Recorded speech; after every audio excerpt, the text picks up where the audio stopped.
que j'aimerais vous présenter ce matin est en rapport avec l'amour.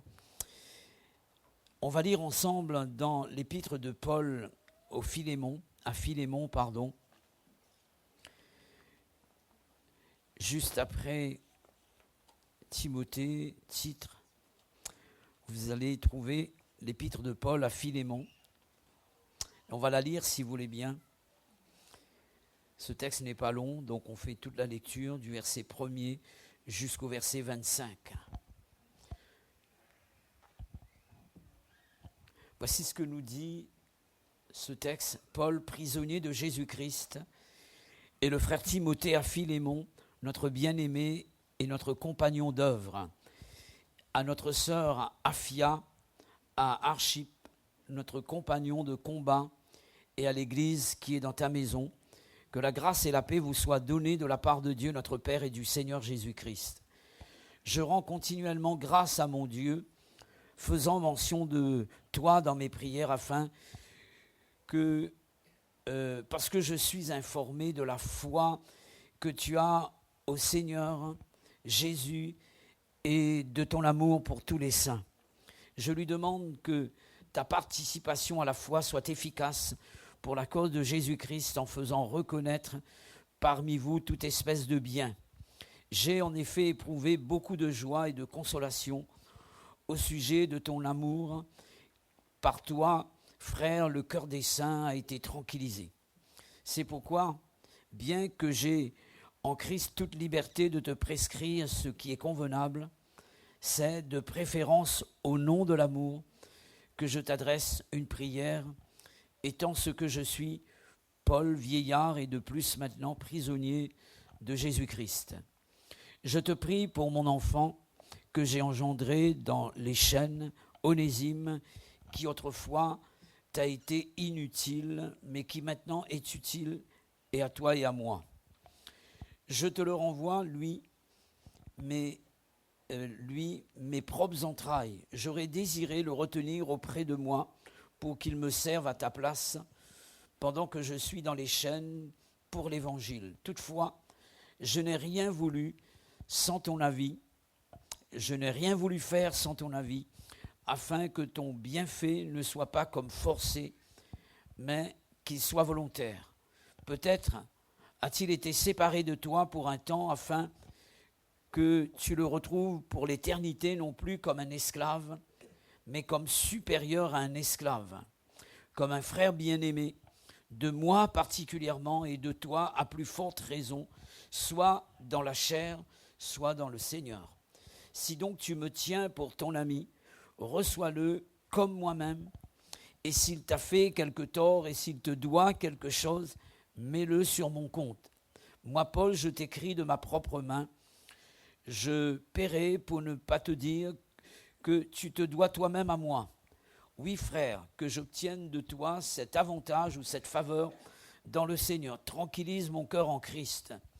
C'est en comptant sur ton obéissance que je t'écris, sachant que tu feras même au-delà de ce que je dis.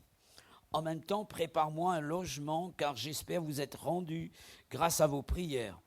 Épaphras, mon compagnon de captivité en Jésus-Christ, te salue, ainsi que Marc, Aristarque, Démas, Luc, mes compagnons d'œuvre.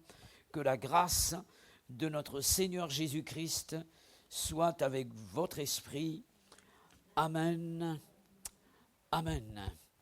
Le titre de mon message pour l'Église ce matin est celui-ci, au nom de l'amour.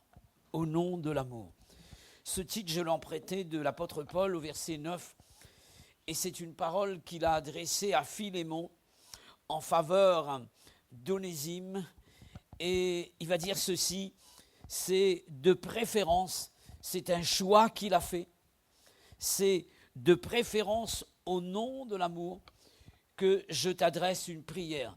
Il était question d'une demande qu'il avait formulée à Philémon en faveur d'Onésime, et il va faire cette demande au nom de l'amour. Alors je me suis posé la question suivante, l'amour porterait-il un nom ? Et d'après la parole, j'ai répondu à cette réponse, et c'est oui. Amen, c'est oui. L'apôtre Jean, que l'on a appelé également l'apôtre de l'amour, nous a laissé la réponse suivante concernant le nom de l'amour. 1 Jean chapitre 4, deuxième partie du verset 8. Car Dieu est amour. Amen. Car Dieu est amour. On peut dire que Dieu est le nom de l'amour. Je peux dire que Jésus est le nom de l'amour. Dans 1 Jean chapitre 4 verset 8, donc Jean nous laisse cette phrase en premier, « Celui qui n'aime pas n'a pas connu Dieu. » Et si quelqu'un prétend connaître Dieu, et s'il n'est pas rempli de l'amour de Dieu, on a le droit de douter de sa connaissance de Dieu. On a le droit de douter de sa connaissance de Dieu. On peut se targuer de connaître Dieu, on peut même s'en glorifier. Mais sache que si l'amour n'est pas dans notre cœur, il n'y a pas de connaissance véritable de Dieu. Que sommes-nous, mes frères et sœurs, sans amour ? L'apôtre Paul dira ceci dans 1 Corinthiens chapitre 13, verset 2, deuxième partie. « Si je n'ai pas l'amour, et je m'adresse à moi-même, si tu n'as pas l'amour en Clermont, voici ce que Dieu dit de toi, tu n'es rien. » Et que veut dire rien ? C'est rien. Cela veut dire que je n'existe pas. Aux yeux de Dieu, je ne compte pas, je n'existe pas. Car sans amour, nous sommes sans Dieu, puisque Dieu est amour. Et si Dieu est dans mon cœur, et la Bible dit que l'amour de Dieu a été répandu dans nos cœurs par le Saint-Esprit. Le Saint-Esprit est Dieu, et l'Esprit nous communique le genre d'amour que Dieu possède. C'est l'amour incommensurable au-dessus de l'amour humain. Dieu est là dans un cœur lorsque son amour est présent. Dieu est dans une église lorsque son amour est présent. Alléluia. Un jour, il s'est adressé, Jésus lui-même, à une église dans l'Apocalypse, l'église d'Éphèse. Et il a demandé à cette église de se repentir. Et lorsqu'on se repent, cela veut dire qu'on a péché contre Dieu, n'est-ce pas ? Et manquer d'amour à quelqu'un, c'est pécher contre Dieu. Il est dit, il ne devait rien à personne si ce n'est de vous aimer les uns les autres. Je dois l'amour à toute catégorie de personnes. Et si je n'aime pas, j'ai un devoir envers quelqu'un, je pêche contre Dieu. La Bible parle de cette église qui avait abandonné son premier amour, l'amour du temps des fiançailles. Et Dieu va loin, Jésus va loin. Il va dire que si tu ne te repens pas, j'ôterai ton chandelier de sa place. Et dans une autre version, il est dit, je ne t'appellerai plus église. Que Dieu nous aide, mes frères et sœurs, à être remplis de l'amour de Dieu et à manifester l'amour. Avant de développer le thème de ce matin, j'aimerais vous présenter le contexte dans lequel cette lettre de Paul à Philémon a été écrite. Et ce sera mon introduction. Cette épître adressée à Philémon en faveur d'Onésime, Paul l'a écrite alors qu'il était en prison à Rome. D'ailleurs, il va le dire. En fait, cette épître fait partie des épîtres appelées les épîtres de la captivité. Elles sont au nombre de 4. Il s'agit de l'épître aux Éphésiens, aux Philippiens, aux Colossiens et cette épître de Paul à Philémon. Cette lettre, Onésime, accompagné de Tychique, un des serviteurs de Dieu également, devait la remettre personnellement à son ancien maître. Paul avait remis cette lettre à Onésime pour remettre à son ancien maître Philémon. Il aurait pu en chemin peut-être ouvrir la lettre et voir ce qui se passe. On ne doit pas ouvrir une lettre qui ne nous est pas destinée.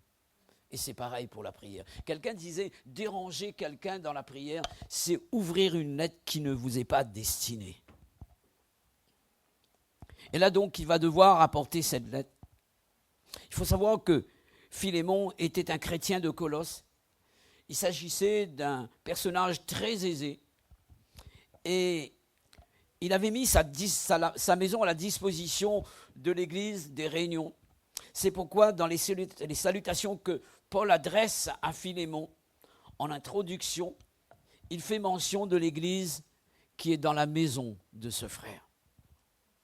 La maison, la famille de Philémon était composée d'Aphia, l'épouse de Philémon, et d'Archippe, son fils. Onésime avait vécu une période de sa vie au sein de cette famille, et il était esclave. Il se trouve qu'il avait mal agi envers son maître.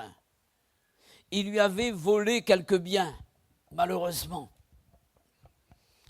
Son bras était un peu trop long. Il avait volé quelques biens à son maître.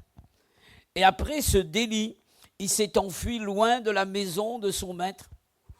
Onésime se retrouve donc en prison, là où se trouve Paul, non pas parce que Paul avait commis un délit quelconque, mais par rapport à sa foi et aussi à son franc-parler. C'est quelqu'un qui avait annoncé la parole de Dieu. Je ne sais pas si Philémon a porté plainte contre Onésime par rapport à cette situation, ou bien qu'il est arrivé là par rapport à un autre fait similaire. Mais en tout cas, il est là en prison avec l'apôtre Paul. Ce qui est extraordinaire, mes frères et sœurs, c'est qu'un miracle extraordinaire a été accompli dans cette cellule où se trouvaient ces deux hommes. Il y a eu un contact entre Paul et Onésime. Paul a prêché l'évangile à cet homme. Ce dernier a vécu une expérience extraordinaire qu'on appelle la conversion à Jésus. Son cœur a été changé, bouleversé, touché par l'évangile. C'est quelqu'un qui reçoit l'amour de Dieu et le cœur est transformé. Alléluia! Il a reçu un cœur nouveau. Il est devenu une nouvelle créature. Et comme nous dit l'Écriture, ce qui a été n'y était plus. Sa vie ancienne est effacée, balayée. C'est une personne nouvellement née. Alléluia. À partir de ce titre, au nom de l'amour, permettez-moi de vous parler de 4 directions de l'amour que nous allons retrouver dans l'épître à Philémon. Premièrement, j'aimerais vous parler de l'amour de Dieu pour Onésime. C'est un amour qui nous dépasse. Qui nous dépasse. Quelqu'un qui est en prison par rapport à certains délits est touché par l'amour de Dieu. Avons-nous pensé aux prisonniers ? Parfois, on pense que ce sont des personnes qu'on ne pourra jamais atteindre. La Bible dit ceci, que l'évangile est la puissance de Dieu pour le salut de quiconque croit. N'importe quel cœur, mes frères et sœurs, peut être changé. Amen. Peut être changé. Et Paul avait compris cela, parce que lui-même, il a vécu cette expérience. Persécuteur de l'Église. Il est bouleversé. Lui qui haïssait les chrétiens. Et à un moment donné, dans l'épître aux Philippiens, dans Colossiens également, je vous chéris de la tendresse de Jésus-Christ. Le cœur a été transformé et il est conscient de cette réalité que s'il apporte l'évangile à cet homme qui a été fait prisonnier par rapport à quelques faits difficiles, ce cœur peut être changé et il ose le faire. Alléluia. Alors que son maître, et je parle d'Onésime, le considérait autrefois comme un esclave, Onésime est passé de l'esclavage à une personne libre, en dehors des barreaux des prisons. Dieu est le Dieu qui libère. Alléluia. Dieu est le Dieu qui nous délivre de toute forme d'esclavage, de toutes sortes de prisons. Je ne sais pas quelle est ta prison ce matin, mais l'amour manifesté par Dieu à Onésime est le même, car Dieu ne change pas et son amour est présent au milieu de nous par l'Esprit de Dieu. Il est capable de changer le cœur le plus dur. J'aimerais dire à une épouse qui ne croit plus dans la conversion de son époux parce que le cœur est dur. Dieu est capable de changer ce cœur. Maman s'est convertie alors qu'elle avait laissé cette lettre à la maison. Je vais me suicider parce que mon père, sous l'effet de l'alcool, était un homme violent. Et j'ai vu certaines scènes de ménage. J'ai vu mon père courir avec un sabre à canne de Terre Sainte jusqu'à Grandbois. Derrière ma mère et les enfants suivaient. J'ai vécu cela dans mon enfance. Mais un jour, Jésus a touché le cœur de maman. Et certaines personnes vont se reconnaître. J'aimerais parler de Madame Dijoux. Voilà, je vois la petite fille qui est là. Alléluia. Alors qu'elle a vu maman, et maman était en pleurs, elle va lui poser la question suivante. Mais qu'est-ce que tu as? Et là, elle va raconter son problème. C'était un mercredi matin. Et cette sœur parle de Jésus à maman.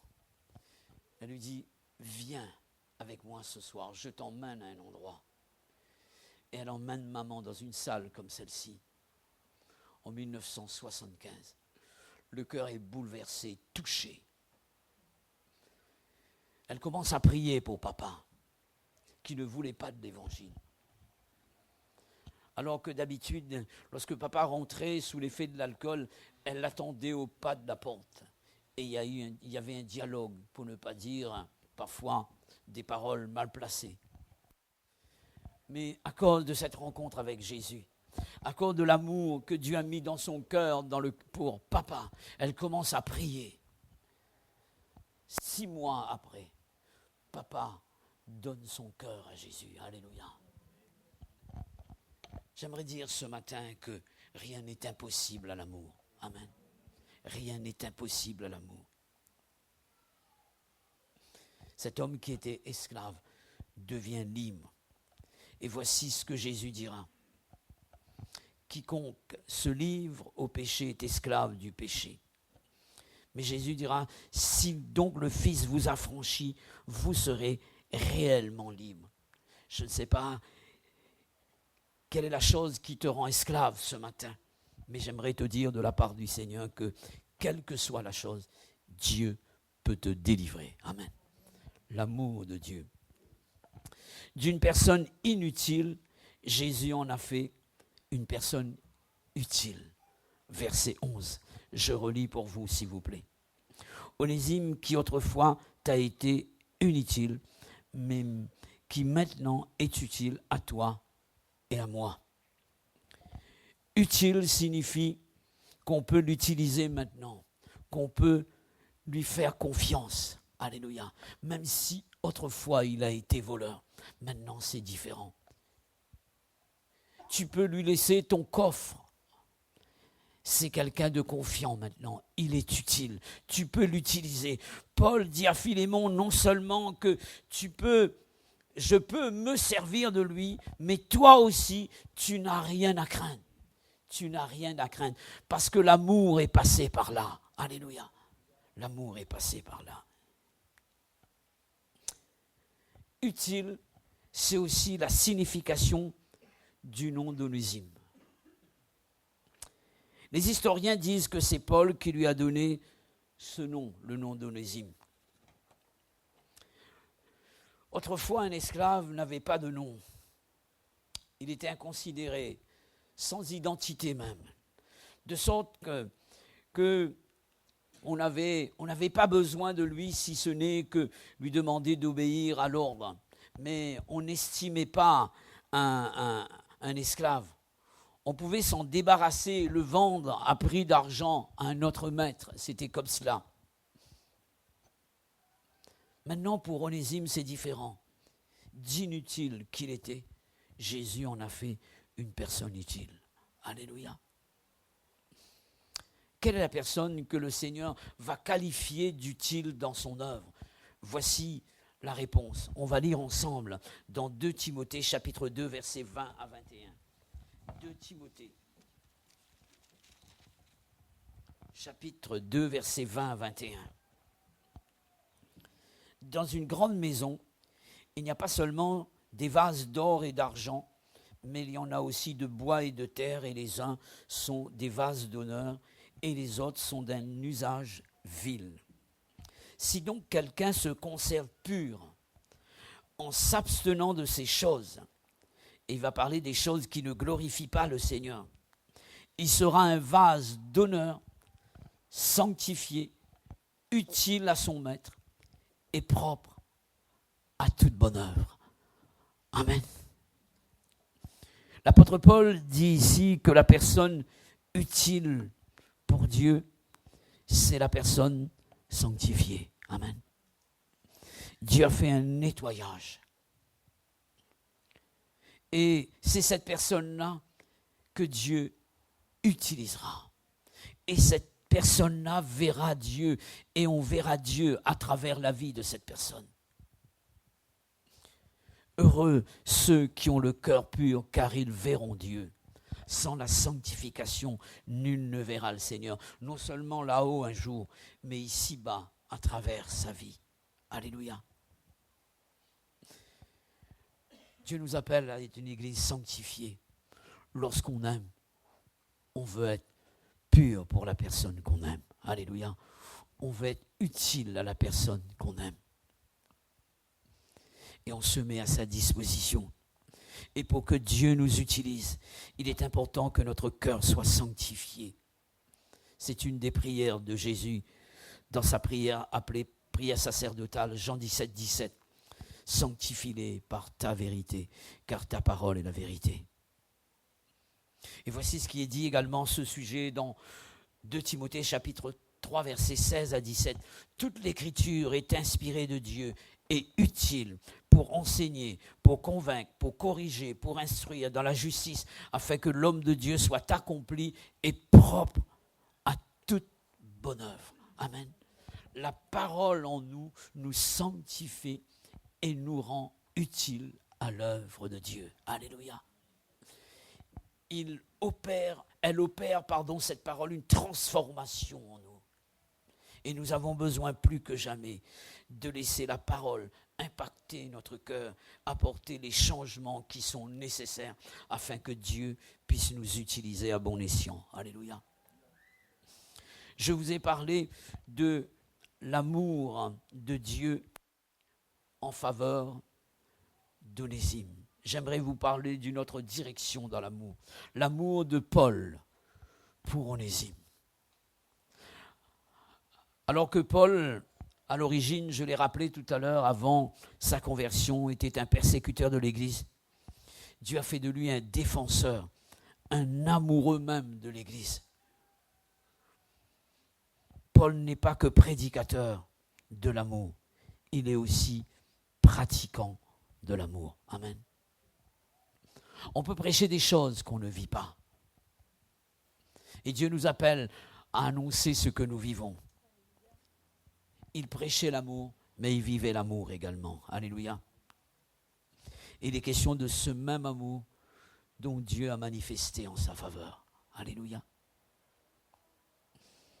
Comment peut-on ne pas aimer? Comment peut-on ne pas pardonner lorsqu'on a été aimé, lorsqu'on a été pardonné? C'est impossible. C'est impossible. Comment Paul va considérer Onésime? Dans le verset 10, il va parler de lui comme étant son enfant, c'est-à-dire un membre de sa famille. Amen. Je suppose que vous aimez vos enfants. L'enfant peut tomber, peut chuter. Parce que vous aimez votre enfant, vous allez toujours tendre la main à cette personne que vous aimez. Alléluia. Et c'était le genre de relation qui existait entre Paul et Onésime. il est dit, je l'ai enfanté. Il se met même à la place d'une maman. Je l'ai enfanté dans les chaînes. C'est-à-dire que Jésus est né dans son cœur. Alléluia. Et une fois, quelqu'un avait prêché cela à Saint-Louis, à l'époque, là où j'étais pasteur, un moment où je passais par un temps difficile, où l'ennemi a fait des ravages au sein de ma famille et a touché un de mes enfants. Et la personne ne savait pas. Et dans son message, il avait présenté cette image, parlant de l'amour d'un père pour son enfant. Il dit, lorsque vous avez un bébé et que le bébé s'est sali, qu'est-ce que vous faites? Vous lavez le bébé et vous jetez l'eau du bain, non pas le bébé avec. Vous jetez le sale, mais vous prenez le bébé qui est propre et vous le parfumez. Et de nouveau, c'est votre bébé. Alléluia. Quelqu'un peut tomber dans l'église. Il peut chuter. Mais quelle doit être mon attitude à l'égard de cette personne? Aimer cette personne dans le but de le relever. Alléluia. Je vois ici l'amour d'un père pour son enfant. Et il est dit dans le verset 12, il aime cet homme comme ses propres entrailles, une partie de lui-même. Alléluia. Il est question de sensibilité dans l'amour. Cela veut dire qu'il ressent ce que la personne ressent. Alléluia. Et la Bible appelle ça la compassion. La compassion, souffrir avec. Et il va parler d'Onésime au verset 16 comme étant un frère supérieur à un esclave. Mais il ne va pas dire un frère seulement, mais il va ajouter ce qualificatif bien précis. Non pas un frère aimé, mais un frère bien-aimé. Amen. Alléluia. Est-ce que je peux appeler mon frère bien-aimé, ma sœur bien-aimée? Et dans le verset 17, il va dire, reçois cet homme comme moi-même. Amen. C'est fort l'amour. Comme moi-même. Philémon, si tu me reçois, tu dois recevoir Onésime. Alléluia. Comme tu me reçois. C'est ce que l'apôtre Paul est en train de dire ici. L'amour manifesté. Alléluia. Comment aimons-nous nos frères et sœurs dans l'Église? Comment les considérons-nous? Nous avons besoin de grandir dans ce domaine, n'est-ce pas? Moi en premier. Alléluia. J'aimerais vous parler de l'amour de Paul pour Philémon, cette fois-ci. Un amour qui le poussait à porter son frère continuellement devant Dieu. Verset 4, par la louange et par la prière. Je reprends le texte, s'il vous plaît. Voici ce que la Bible dit. Je rends continuellement grâce à mon Dieu, faisant mention de toi dans mes prières. Amen. Il bénit Dieu pour son frère Philémon.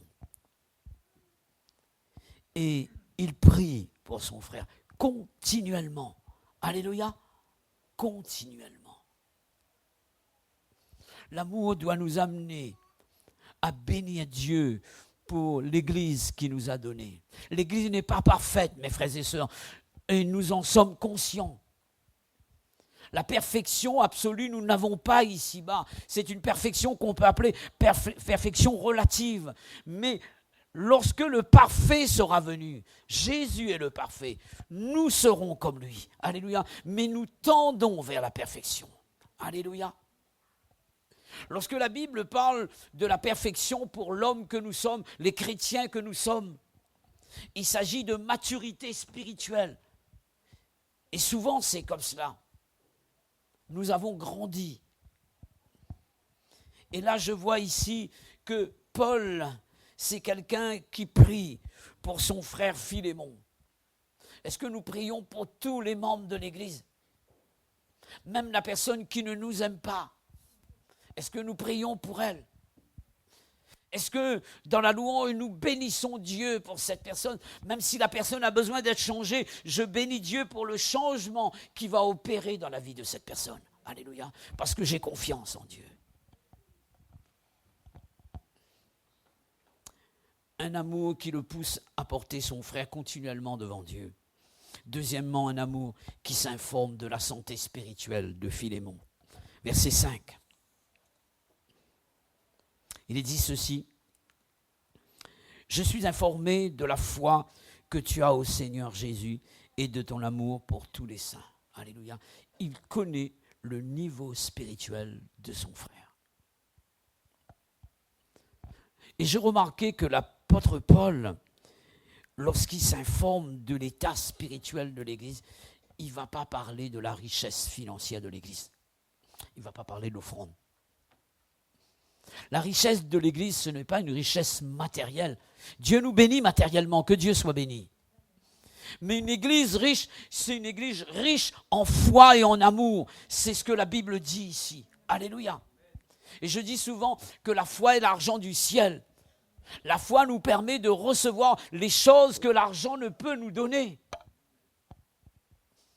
Et l'apôtre Paul considère la foi comme étant un trésor plus précieux que l'or périssable. Alléluia.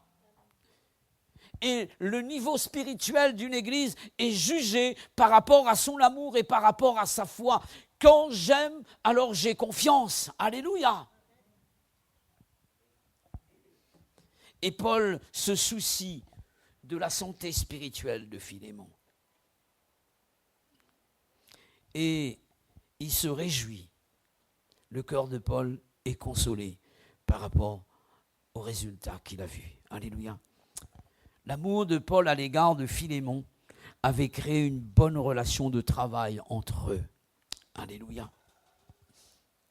Non pas une relation de chef et de subalterne. Paul n'utilise pas son statut d'apôtre pour parler à son serviteur Philémon. Il aurait pu le faire. Et voici ce qui est dit du verset 8 au verset 9.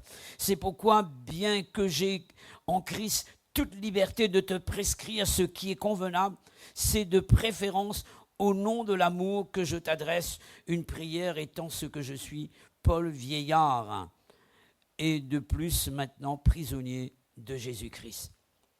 Il aurait pu utiliser son statut d'apôtre pour parler à Philémon. Il en avait le droit.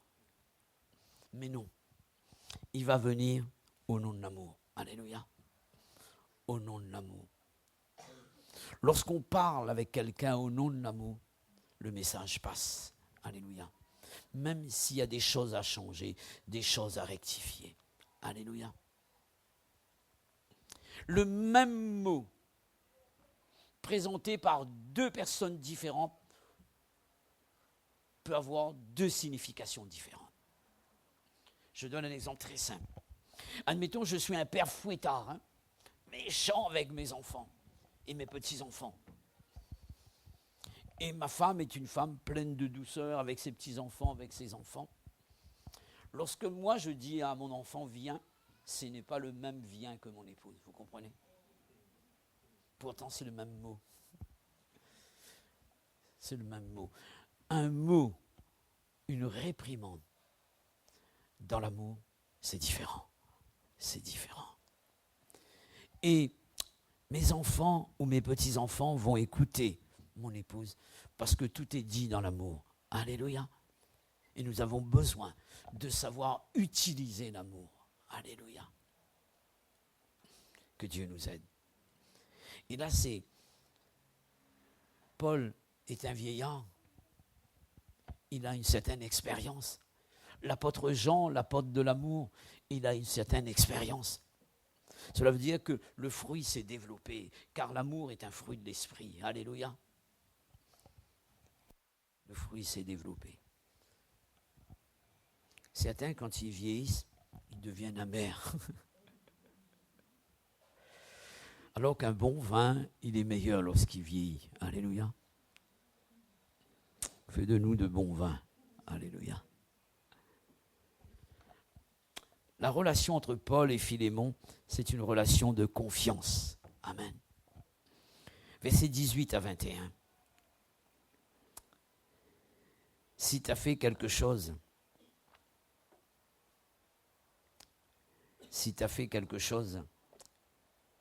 voici ce qu'il dit ici, 18 à 21. Si tu as fait quelque chose, si tu dois quelque chose, mets-le sur mon compte. Moi, Paul, je t'écris de ma propre main, je paierai pour ne pas te dire que tu te dois toi-même à moi. Oui, frère, que j'obtienne de toi cet avantage dans le Seigneur, tranquillise mon cœur en Christ. Alléluia. Il a confiance que ce qu'il dit à Philémon va l'écouter. Alléluia. Il crée un climat de confiance entre lui et l'autre. Alléluia. Et même dans ses choix et dans ses décisions, il respecte l'opinion de Philémon. Au verset 14, voici ce qu'il est dit. Toutefois, je n'ai rien voulu faire sans ton avis, afin que ton bienfait ne soit pas comme forcé, mais qu'il soit volontaire. Amen. Connaître l'opinion de l'autre. Qu'est-ce qu'il en pense? Parfois, on pense qu'on a la science infuse. On connaît tout. Celui qui connaît tout, c'est Jésus. Alléluia. On a toujours à apprendre. Monsieur de La Fontaine disait, on a toujours besoin d'un plus petit que soi. Alléluia. Et c'est important de pouvoir partager et connaître ce que pensent les autres, de façon que l'on puisse avancer ensemble dans l'Église. Alléluia. Je termine. 4e direction. L'amour de Philémon, l'amour que Philémon devrait manifester envers Onésime. Ce n'était pas encore le cas. Et Paul va travailler à cela. Alléluia. Il va aider Philémon, par la grâce de Dieu, à atteindre ce but. Alléluia. Premièrement, un amour qui doit le pousser à la réconciliation par le pardon. Et c'est ce qu'il demande. Verset 12. Je te leur envoie mes propres entrailles. Alors reçois-le.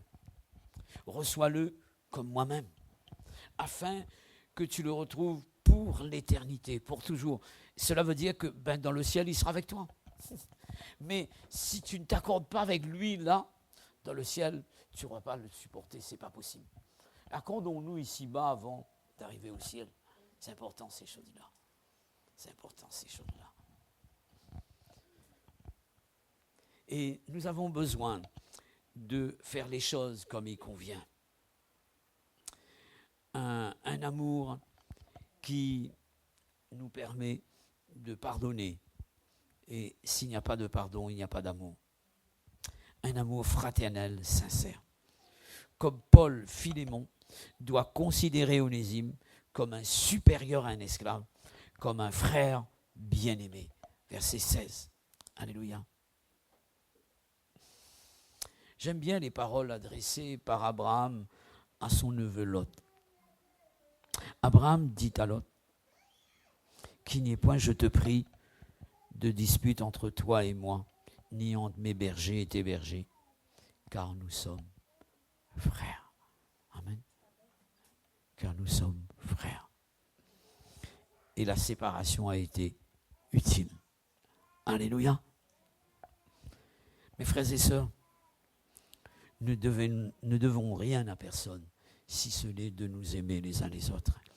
Et la Bible dit que celui qui pratique l'amour, il a pratiqué tous les commandements. Alléluia. On va bénir.